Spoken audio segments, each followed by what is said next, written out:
అందరూ అంటా ఉన్నారు, కేంద్రంలో కాంగ్రెస్ పార్టీతో ఢీకొంటా ఉన్నాం, రాష్ట్రంలో ముఖ్యమంత్రితో ఢీకొంటా ఉన్నాం కాంగ్రెస్ పార్టీతో. ఇలాంటి పరిస్థితుల్లో నా పరిస్థితి అగమ్య గోచరంగా ఉన్నప్పుడు నేను మిమ్మల్ని నాతో పాటు రమ్మని చెప్పి నేను చెప్పలేను. దేవుడు ఆశీర్వదించి నేను ఎదిగినప్పుడు, నేను బాగున్నప్పుడు అప్పుడు రండి అని చెప్పి కొంతమందికి చెప్పిన. ఇట్లా రాష్ట్రం వైపు తిరిగి చూస్తే ఎవ్వరూ లేరు వెనకాల, కేవలం నేను, నాతో పాటే అమ్మ, మేము మాత్రమే ఉన్నాం. ఆ ప్రస్థానం అక్కడి నుంచి మొదలైంది. కానీ రాజకీయాలలో ఎప్పటికీ కూడా విలువలు, విశ్వసనీయత ఇవి మాత్రం ఎక్కడా ఎప్పుడూ తగ్గనేలా. ఎన్ని కష్టాలు వచ్చినా కూడా ఇటువైపు చూస్తే పొలిటికల్ ఒబ్లివియన్ అంటారు, ఏ రోజు కూడా కాంప్రమైజ్ కాల. విలువలు, విశ్వసనీయత అన్న దానికి మాత్రం పెద్ద పీటీ వేశాం. విలువలు, విశ్వసనీయత అన్నది ఎట్లాంటి పరిస్థితిలో ఉన్నా కూడా ఏ రోజు కూడా అవి ప్రశ్నించే పరిస్థితిలో ఏ రోజు రాజకీయాలు ఎప్పుడు చేయాల. అక్కడి నుంచి సాగింది రాజకీయ ప్రయాణం. ఆ తర్వాత నాతో పాటు 18 మంది ఎమ్మెల్యేలు కాంగ్రెస్ పార్టీ వీడి నాతో పాటు రావాలన్నారు. అందరినీ పదవులు రాజీనామా చేయమన్నా. రాజమోహన్ రెడ్డి ఎంపీ నాతో పాటే వస్తానన్నాడు. అన్న రాజీనామా చేయన్న, రాజీనామా చేశాడు, వచ్చినాడు. బై ఎలక్షన్ జరిగింది, నా ఎలక్షన్ బై ఎలక్షన్, అమ్మ election by election, Rajamohan Reddy election by election. నా ఎలక్షన్లో 5,40,000 మెజారిటీ. ఆ 14th లోక్సభలో హయ్యెస్ట్ మెజారిటీ వచ్చింది మీ అన్నకే, జగన్కే. ఆ రోజు మనం ప్రమాణ స్వీకారం చేసేటప్పుడు పార్లమెంట్లో ప్రతి తల్లా కూడా మన వైపే తిరిగి చూస్తుంది. Highest majority in the 14th Lok Sabha. కానీ జీర్ణించుకోలేని పరిస్థితిలో మన మీద అంతే పగబట్టడం కూడా ఆ మెజారిటీని చూసి అనుకోండి, అది వేరే విషయం. ఆ తర్వాత అమ్మ, తర్వాత రాజమోహన్ రెడ్డి కాంగ్రెస్ పార్టీలో ఉన్నప్పుడు పోటీ చేసినప్పుడు వచ్చిన మెజారిటీ కన్నా అంతకన్నా 2 మెజారిటీతో ఆయన గెలిచినాడు. 2.5 లక్షల మెజారిటీతో ఆయన కూడా గెలిచడం జరిగింది. అందువల్ల 18 మంది ఎమ్మెల్యేలు నాతో పాటు అడుగులు ముందుకు వేశారు. 18 మంది ఎమ్మెల్యేలు అప్పట్లో నాతో పాటు అడుగులు ముందుకు వేశారు.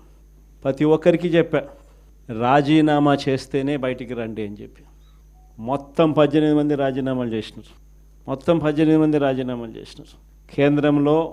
కేంద్రంతో వ్యతిరేకంగా పోరాటం, రాష్ట్రంలో రాష్ట్ర ప్రభుత్వానికి వ్యతిరేకంగా పోరాటం. 18 మంది రాజీనామా చేసి విలువలు, విశ్వసనీయతతో కూడిన రాజకీయాలు చేయడానికి అడుగులు ముందుకేశారు. ఎక్కడ కూడా విలువలు, విశ్వసనీయత అన్నది ఎక్కడ కూడా తగ్గల. అప్పట్లో పవర్ ఛార్జెస్, కరెంటు ఛార్జీలు విపరీతంగా చంద్రబాబు నాయుడు గారు పెంచిన నేపథ్యంలో చంద్రబాబు నాయుడు ప్రభుత్వం మీద అవిశ్వాస తీర్మానం ప్రవేశపెడితే ఆశ్చర్యం ఏమిటో తెలుసా? తెలుగుదేశం పార్టీ అప్పట్లో కిరణ్ కుమార్ రెడ్డి ప్రభుత్వానికి సపోర్ట్ చేసింది. 294 స్థానాలకు 148 ఎమ్మెల్యేల స్థానాలు హాఫ్వే మార్క్ అయితే, అప్పట్లో చంద్రబాబు నాయుడు సపోర్ట్ చేయడం వల్ల కాంగ్రెస్ పార్టీ బయటపడింది. చంద్రబాబు నాయుడు అండ్ కాంగ్రెస్ ఇద్దరూ కలిసి ఒకటై కుమ్మక్కై రాజకీయాలు చేశారు అప్పట్లో. అలాంటి పరిస్థితుల్లో కూడా ఎక్కడ కూడా ప్రజలు హర్షించే విధంగా విలువలతోనూ విశ్వసనీయతతోనూ కూడిన రాజకీయాలు చేశాం.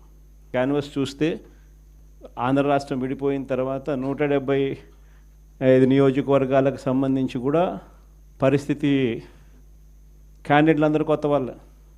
ఆ నుంచి కూడా అక్కడి నుంచి ఒక 18 మంది మన క్యాండిడేట్ తప్ప నుంచి మిగతా వాళ్ళంతా ఫ్రెష్ ఫేసెస్.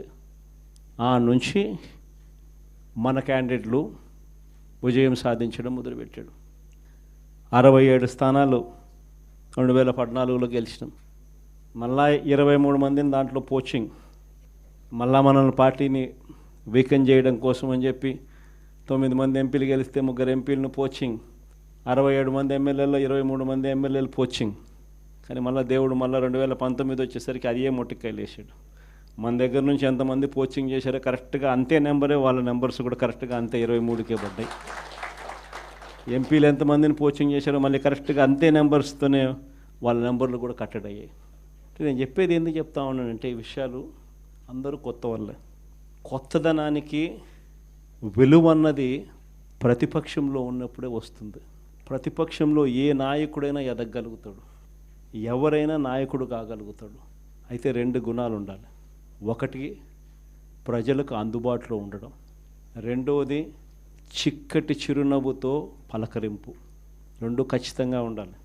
ప్రతిపక్షంలో ఉండాల్సింది మరొక మేజర్ గుణం ఏమిటి అని అంటే, ప్రజలకు ఏదైనా సమస్య వచ్చినప్పుడు ప్రజల తరపున మనం ప్రజలకు తోడుగా నిలబడగలగడం.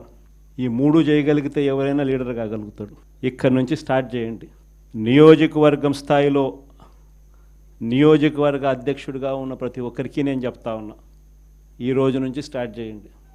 మనం ఈరోజు చూసేది యూత్ అధ్యక్షుడిగా, నియోజకవర్గం ఇన్ఛార్జిగా, యూత్ అధ్యక్షుడిగా ఫస్ట్ అడిగే ఇది. మీ చివరి అడుగు ఎమ్మెల్యే కావడం, అది గుర్తుపెట్టుకోండి.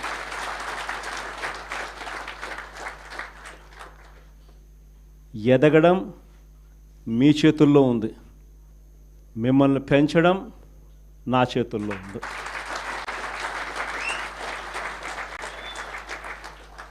కానీ మీరు పెరగాలి అని అంటే నేను చెప్పిన ఈ 3 గుణాలు లేకపోతే ఎవరు పెరగరు.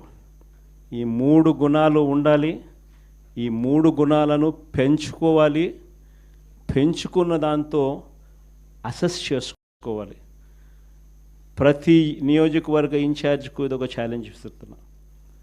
ఈ రోజు నుంచి 6 months టైం తీసుకోండి. మండల్ కమిటీస్ ఫామ్ కావాలి. దానికి తగ్గట్టుగానే కాన్స్టిట్యున్సీ హెడ్ క్వార్టర్స్లో వార్డ్ కమిటీస్ ఫామ్ కావాలి. దానికి తగ్గట్టుగానే మండల్ కమిటీస్ ఫామ్ కావాలి. దానికి తగ్గట్టుగానే గ్రామ కమిటీస్ ఫామ్ కావాలి. గ్రామ కమిటీసు, మండల్ కమిటీసు, మున్సిపాలిటీల్లో వార్డు కమిటీసు మొత్తం మీ ఆధ్వర్యంలోనే ఉన్నాయి. మొత్తం మీ ఆ చేతుల్లోనే ఆర్గనైజేషన్ ఉంది. ఆర్గనైజేషన్ చేసేటప్పుడు ధ్యాస పెట్టండి, బుర్ర పెట్టండి. కెపాసిటీ ఉన్న వాళ్ళని తీసుకొచ్చే కార్యక్రమం మొదలుపెట్టండి. ఎదగడానికి ఎవరైతే సిద్ధంగా ఉన్నారో వాళ్ళని ఆర్గనైజేషన్లోకి తీసుకొని వచ్చే కార్యక్రమం చేయండి. వైఎస్ఆర్సీపీ ప్రతి గ్రామంలో ఉంది. సిమిలర్లీ జిల్లా అధ్యక్షులకు చెప్తా ఉన్నా, అసెస్ చేసుకోండి. ఎవరికి చెప్పాల్సిన పనుల నేను మీకే ఇచ్చిపెడతా ఉన్నా. ఎందుకంటే మీరు ఎదగాలి. పర్యవేక్షించండి. నియోజకవర్గ స్థాయిలో ఉన్న యూత్ అధ్యక్షులు ఎలా పర్ఫామ్ చేస్తూ ఉన్నారు, వాళ్ళకు చేదోడు వాదోడుగా ఉండండి, వాళ్ళకు తోడుగా ఉండండి, గైడెన్స్ ఇవ్వండి, సలహాలు ఇవ్వండి, చేయి పట్టుకొని నడిపించండి. కమిటీస్ అన్నీ పర్ఫెక్ట్గా అయ్యేట్టుగా చూసుకోండి. ఈ ప్రోగ్రామ్స్ కన్నిటికీ కూడా ఫర్దర్ సూపర్విజన్ ఉండడం కోసం అని చెప్పి వర్కింగ్ ప్రెసిడెంట్లుగా, జోన్లకు వర్కింగ్ ప్రెసిడెంట్లుగా కూడా తీసుకొచ్చే కార్యక్రమం చేయబోతా ఉన్నాం. వర్కింగ్ ప్రెసిడెంట్లుగా వచ్చే వాళ్ళను యంగ్ ఎమ్మెల్యేలు ఎవరైతే ఆల్రెడీ మన పార్టీలో ఉండి నేడు ఎలక్షన్లో ఓడిపోయిన పరిస్థితుల్లో ఉన్న యంగ్స్టర్స్, యంగ్ ఎమ్మెల్యేలు ఎవరైతే ఉండారో, ఆర్గనైజేషన్ తెలిసిన వాళ్ళు, ఆర్గనైజేషన్ పరంగా మిమ్మల్ని సరిగ్గా గైడ్ చేయగలిగిన వాళ్ళు, మిమ్మల్ని కూడా తోడుగా మీకు నిలబడగలిగిన వాళ్ళు. ప్రతిపక్షంలో ఉన్నాం కాబట్టి కేసులు పెట్టించుకోవాల్సి వస్తుంది. కేసులు పెట్టించుకునేటప్పుడు మీకు అండగా, తోడుగా కేసులు పెట్టించుకున్నా పర్వాలేదు. ఈ రకంగా కేసులు పెట్టినా కూడా ఈ రకంగా దాన్ని మనం మెనూవర్ చేయొచ్చు. ఈ రకంగా వ్యవస్థలన్నీ మనకు తోడుగా ఉంటాయి. పార్టీ ఈ రకంగా మీకు అండగా ఉంటుంది అని భరోసా ఇచ్చేందుకు యంగ్ ఎమ్మెల్యేలను వర్కింగ్ ప్రెసిడెంట్గా కూడా తీసుకొచ్చే కార్యక్రమం చేస్తాం. సిద్ధార్థ్ కూడా ఒక జోన్కు అదే మాదిరిగా వర్కింగ్ ప్రెసిడెంట్గా ఉంటాడు. సిమిలర్లీ ఈస్ట్ వెస్ట్కు, ఉత్తరాంధ్రకు, కృష్ణా గుంటూరుకు ఈ రకమైన జోన్లకన్నిటికీ కూడా వర్కింగ్ ప్రెసిడెంట్లుగా యంగ్ ఎమ్మెల్యేలను కంటెస్ట్ చేసిన వాళ్ళను కూడా తీసుకొచ్చే కార్యక్రమం చేస్తా ఉన్నాం. ఆర్గనైజేషన్ పరంగా యూత్ కానీ, మహిళ కానీ, స్టూడెంట్ కానీ, రైతు కానీ ఈ 4 చాలా బలంగా ఉండాలి. తర్వాత ఎస్సీ ఆర్గనైజేషను, ఎస్టీ ఆర్గనైజేషను, బీసీల ఆర్గనైజేషన్, ఇవన్నీ కూడా ఇవే స్థాయిలో ఇంతే బలంగా తయారు కావాలి.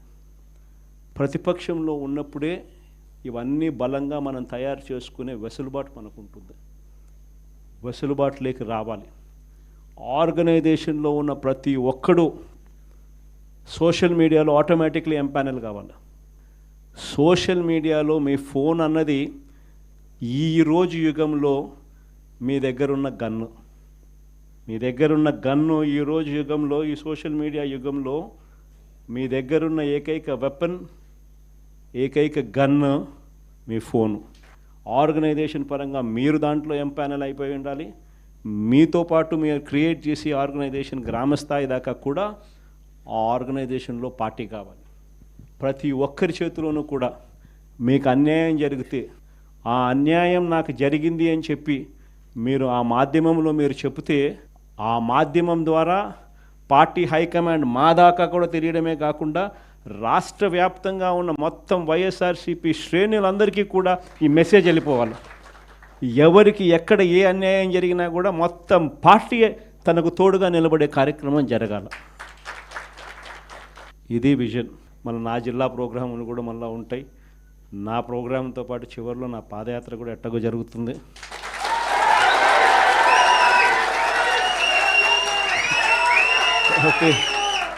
కాబట్టి ఆ టైం వచ్చినప్పుడు ఇంకా మీతో ఇంకా ఎక్కువ మమేకమయ్యే పరిస్థితి ఉంటుంది. ఇంకా ఎక్కువ మీ జిల్లాలలో మీతో పాటు కలిసి ప్రయాణం చేసే పరిస్థితులు ఉంటాయి. ఆ కలిసి ప్రయాణం చేసే పరిస్థితిలో మిమ్మల్ని ప్రతి ఒక్కరిని పేరు పేరున పిలిచే పరిస్థితి కూడా ఖచ్చితంగా ఉంటుందని కూడా చెప్తాను.